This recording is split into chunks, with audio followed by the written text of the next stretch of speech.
প্রিয় দর্শক বন্ধুরা, আপনারা দেখছেন সবুজের বন্ধু ইউটিউব চ্যানেল।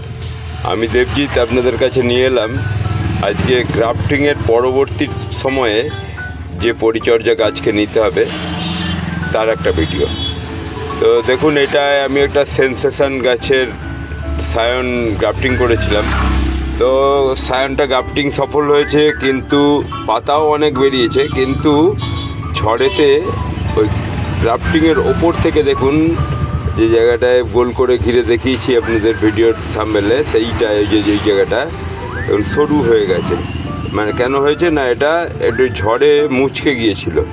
তো এইভাবে লাঠি দিয়ে সাপোর্ট দিয়েছিলাম, সময় কম ছিল বলে। এখন এইরকম দুটো ছোট ছোট ওই আমের ডালের শুকনো ডালকে কেটে ওইভাবে দিয়ে, আর এগুলো যে কোনো ডালকে দিতে পারেন, দিয়ে এইভাবে গ্রাফটিং টেপ দিয়ে পুরোটা জড়িয়ে দেবো আমি। দিলে এখন আর এইটা মোচকাবার সম্ভাবনা থাকবে না। আস্তে আস্তে ওই ক্ষতস্থানটা রিপেয়ার হয়ে যাবে। প্রাকৃতিক নিয়মে গাছ নিজেই রিপেয়ার করে ফেলবে। তো আমাদের কাজ হচ্ছে যাতে ওই জায়গাটায় বারবার আর হেলে পড়ে না পড়ে, সেই ব্যবস্থাটা করে দেওয়ার।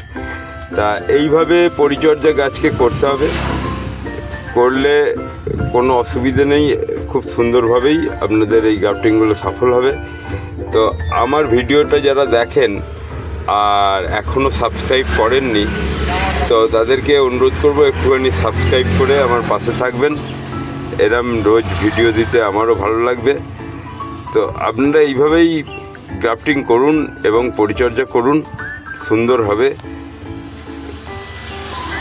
একটা গাছ, এই গাছটায় ধরুন আমি 6-7খানা সায়ন গ্রাফটিং করে দিয়েছি। তার মধ্যে আছে এটা সেন্সেশন, তারপর আছে চাকাপাত, তারপর আছে হনিডিউ, আর আছে আপনার রেড আইভরি, বিভিন্ন ধরনের নাম। ঠিক আছে, ভিডিও জুড়ে থাকার জন্য ধন্যবাদ, ভালো থাকবেন।